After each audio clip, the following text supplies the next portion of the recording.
नमस्कार मंडळी, जिभेवर रेंगाळणारी चव म्हणजेच समर्थ किचनमध्ये मी अनुष्का तुमचं खूप खूप मनापासून स्वागत करते। आज आपण मस्त अशी आणि सगळ्यांना आवडेल अशी कलेजी फ्राय करणार आहोत। ते त्याच्यासाठी इथे मी कलेजी घेतलेली आहे, वजनी प्रमाणात पाव किलो घेतलेली आहे।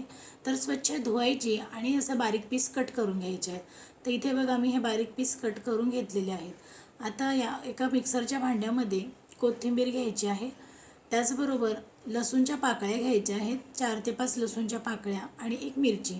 तर 1 ते 2 चमचे यामध्ये पाणी घालायचं आणि चांगलं मिक्सरला वाटून घ्यायचं आहे। तर इथे बघा मी मिक्सरला वाटून घेतलेलं आहे, छान अशी पेस्ट तयार झालेली आहे। आता आपण फोडणी देऊयात। तर एका कढईमध्ये तेल घ्यायचं आहे, तेल तुम्ही तुमच्या आवडीनुसार कमी जास्त करू शकता। आता तेल चांगलं गरम होतंय, तर तेल आता छान गरम झालेलं आहे। आता तेलामध्ये कलेजी घालायची आहे, तर कलेजी घालण्याआधी मी थोडं मीठ लावून व्यवस्थित मिक्स करून घेतली होती। तर आता गॅसची फ्लेम जी आहे ती लो ठेवायची किंवा मीडियम ठेवायची आणि परतून घ्यायचं, हाय फ्लेम ठेवायची नाही। आणि व्यवस्थित 1 मिनिटभर परतून घेतलं की झाकण लावायचं आणि 2 मिनटं चांगली वाफ काढायची। 2 मिनटानंतर बघा छान मस्त वाफ अशी बसलेली आहे। परत एकदा चांगलं परतून घ्यायचं आहे।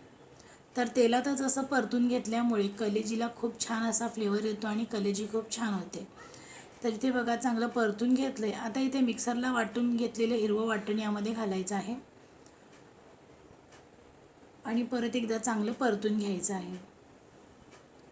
तर हे छान असं परतून घेतलं की मसाले घालायचे आहेत। तर तिखट घालायचं आहे, तर आपण मिरचीसुद्धा घातले तर तो अंदाज घेऊनच घालायचा आहे।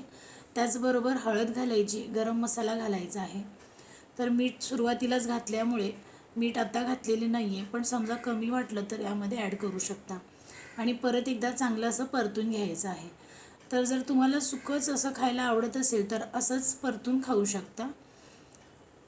तर इथे बघा छान व्यवस्थित मसाले जे आहेत ते छान व्यवस्थित मिक्स झालेले आहेत।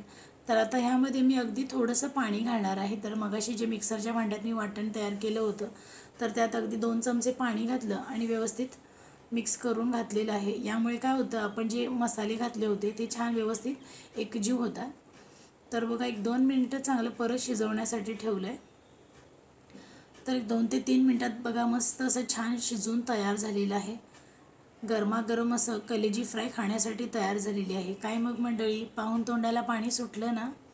अशाच नवनवीन आणि चटपटीत रेसिपीज पाहण्यासाठी समर्थ किचनला लाईक, शेअर आणि सबस्क्राईब करा। पुन्हा भेटू अशाच नवीन रेसिपीसह, तोपर्यंत मस्त खा आणि आनंदी रहा। धन्यवाद।